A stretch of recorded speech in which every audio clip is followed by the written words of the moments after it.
Novel karya Kang Ramli, author Santet Daun Muda.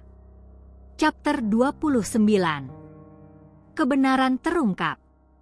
Pagi itu, udara kampung terasa dingin dan agak berkabut. Safira dan ayahnya melangkah pelan menuju rumah seorang tetua kampung yang dikenal sakti dan karismatik yang bernama Mbah Seno. Harapan mereka sederhana, mereka mencari petunjuk dan pertolongan agar Safira dan bayi dalam kandungannya terhindar dari serangan ilmu hitam.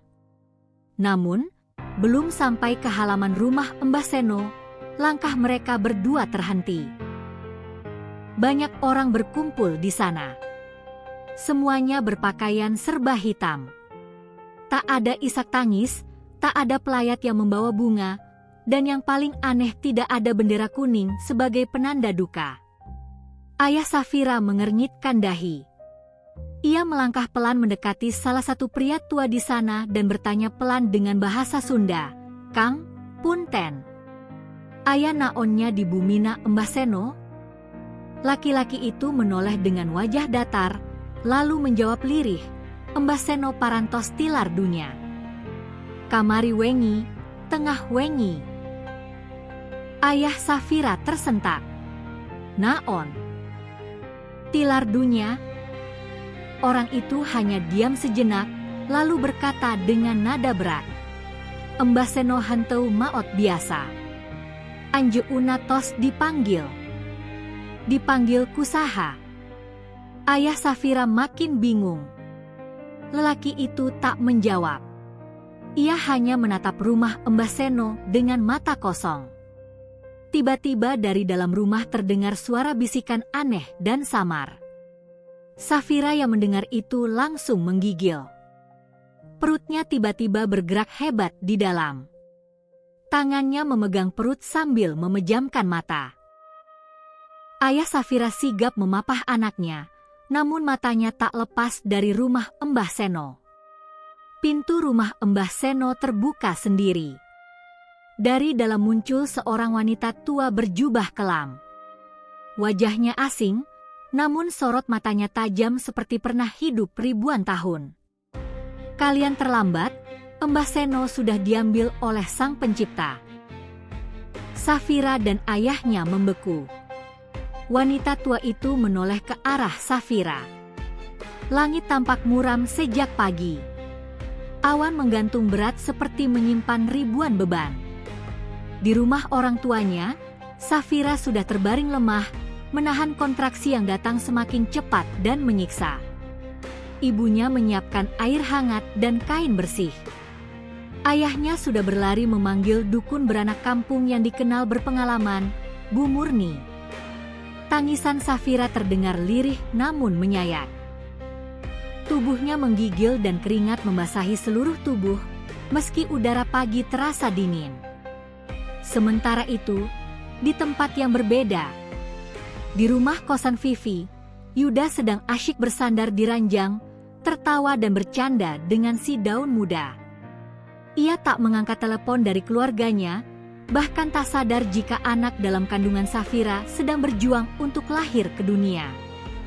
"Mas, sini dong peluk aku," pinta Vivi manja, membelai rambut Yuda. "Iya, sini."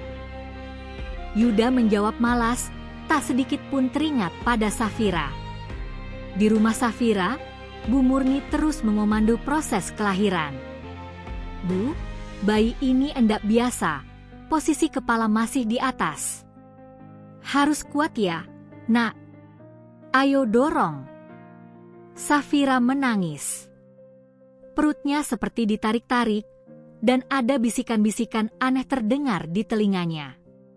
Bisikan yang sama sejak hari ia tahu dirinya disantet. "Anakmu milikku, biarkan dia lahir." "Tidak, Safira menjerit, menggigit kain agar tak menggigit lidah sendiri. Bu Murni menyadari ada yang tidak beres. Ia menyuruh Ibu Safira menaburkan garam dan air yasinan di bawah ranjang. Dan saat jarum jam menunjuk tepat pukul 3 sore, Tangisan keras terdengar menembus genteng dan pepohonan. Tangisan bayi perempuan yang lahir dengan tali pusar membelit 3 kali di lehernya. 9 bulan sudah berlalu sejak Safira melahirkan putrinya yang cantik. Bayi mungil itu kini tumbuh sehat, berkulit putih bersih dan matanya tajam seperti menatap jauh ke dalam jiwa siapapun yang menatap balik. Namanya Nara. Kamu harus jadi anak kuat, nak, bisik Safira sambil menyusui dengan penuh cinta, walau hatinya masih menyimpan luka dari Yuda. Selama 9 bulan ini, Yuda tak pernah menjenguk. Pesan singkat hanya sesekali masuk, itu pun dingin dan tak pernah menyentuh soal perasaan. Yang lebih menyakitkan, Yuda tak pernah sekalipun menanyakan tentang Nara. Namun hari itu, entah angin dari mana, Yuda tiba-tiba mengirim pesan. Vivi mau melahirkan, doakan aja semuanya lancar. Safira yang saat itu tengah menyuapi Nara sontak menggertakkan giginya. Matanya panas, bukan karena cemburu, tapi karena sadar selama ini telah dibohongi. Dengan jari gemetar, Safira membalas. 9 bulan? Serius? Aku yang perempuan aja bisa ngitung. Dari bulan apa kamu bilang dia hamil? Yuda hanya membaca, tak membalas. Safira melanjutkan. Kamu pikir aku bodoh? Aku tahu semua. Dia bohong, dia manipulasi kamu. Sekarang, lihat sekelilingmu, Mas, kamu sudah kehilangan semua yang tulus. Beberapa menit kemudian, Yuda akhirnya membalas. Aku cuma nggak mau ada drama, Saf. Aku nggak ngerti harus ngapain. Safira tertawa getir membaca pesan itu. Kamu nggak ngerti? Aku melahirkan anak kamu sendirian, Mas. Kamu nggak pernah datang. Dan sekarang kamu bingung? Vivi itu bohong. Dia santet aku biar kamu pergi. Tapi sekarang, semua sudah kelihatan. Yuda tak membalas lagi. Namun satu hal pasti, kebohongan mulai retak dan kebenaran mulai mengikis semua topeng yang selama ini dikenakan oleh Vivi. Hari-hari di kampung halaman terasa jauh lebih tenang bagi Safira. Sejak kepulangannya, tak ada lagi sakit misterius yang menyerang setiap jam 3 sore. Tak ada lagi mimpi buruk, tak ada lagi bisikan mengerikan saat malam tiba. Kok sekarang ibu nggak sakit lagi? Tanya Santi, polos, sambil mengelus perut Safira yang kini kosong. Safira tersenyum sambil memandangi wajah mungil Nara yang tertidur pulas. Karena kita sudah jauh dari orang jahat, nak. Tanpa disadari oleh Safira, tempat tinggalnya yang kini dikelilingi pepohonan tua dan kearifan leluhur membuat tubuhnya terlindungi dari energi hitam. Ilmu santet Vivi yang terus dilancarkan dengan bantuan ibunya, sang dukun terus terpental balik, tak bisa menembus aura kampung yang sakral.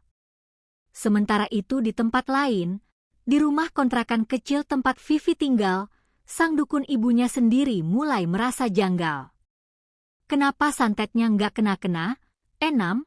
Tanya ibunya sambil menaburkan abu dupa ke dalam mangkuk tanah liat. Vivi tampak frustasi. Dia harus merasakan penderitaan, Bu. Dia harus mati pelan-pelan. Aku nggak mau Yuda kembali ke pelukannya. Dukun tua itu memejamkan mata, kemudian mendesis. Perempuan itu sudah dilindungi alam. Tempat tinggalnya sekarang tak bisa kau tembus dengan cara biasa. Vivi menggertakkan giginya, menahan amarah. Berarti harus cara luar biasa, Bu. Ibunya membuka mata perlahan. Menatap tajam dengan sorot mata yang sudah berteman dengan dunia gaib. Kalau begitu kita akan panggil penunggu tanah. Bersambung.